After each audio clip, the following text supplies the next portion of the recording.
अस्सलामुअलैकुम वरहमतुल्लाहि ताला वबरकातुहू। नाजरीन, मैं हूँ शहजाद अहमद अमजदी और आप देख रहे हैं अपना प्यारा सा चैनल इल्मी दुनिया। तो दोस्तों, बहुत बड़ी खबर निकल के आ रही है पटना से कि SC/ST आवासीय विद्यालयों में 4000 पदों पर बहाली। जी हाँ दोस्तों, SC/ST आवासीय विद्यालयों में 4000 पदों पर बम्पर बहाली निकली है। तो दोस्तों, ये बहाली कैसे होने वाली है, कौन सारे लोग इसमें अप्लाई कर सकते हैं, लिहाजा पूरी बात आपको इस वीडियो में हम बताएंगे। तो वीडियो को अंत तक जरूर देखिएगा।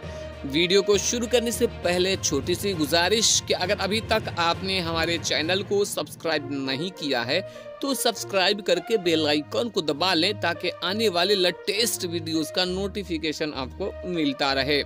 दोस्तों, आप अपने मोबाइल स्क्रीन पे देख रहे हैं, ये अखबार की कटिंग है कि SC/ST आवासीय विद्यालयों में 4000 पदों पर बहाली। पटना, राज्य के अनुसूचित जाति एवं अनुसूचित जनजाति आवासीय विद्यालयों में 3972 पदों पर जल्द बहाली होगी। इसमें 2290 पद शैक्षणिक और 1682 गैर शैक्षणिक पद हैं। अनुसूचित जाति एवं जनजाति कल्याण विभाग के बजट में इसका प्रावधान किया गया है। बुधवार को विधानसभा में विभाग का 323.76 करोड़ रुपए का बजट पारित हुआ। विभाग के बजट में राज्य के 19 छात्रावासों का निर्माण कार्य नए वित्त वर्ष में पूरा करने का लक्ष्य किया गया है।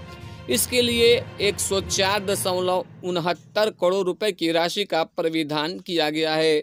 तो दोस्तों, ये बहुत बड़ी खबर निकल के आ रही है कि SC/ST आवासीय विद्यालयों में 4000 पदों पे बम्पर बहाली आने वाली है। तो अगर आप भी चाहते हैं कि इसमें शामिल हो तो अभी से आप इसकी तैयारियों में लग जाइए और जैसे ही बहाली आएगी हम आपको वीडियो के जरिए अपडेट करेंगे। तो ये जानने के लिए आप हमारे चैनल को सब्सक्राइब कर लीजिए।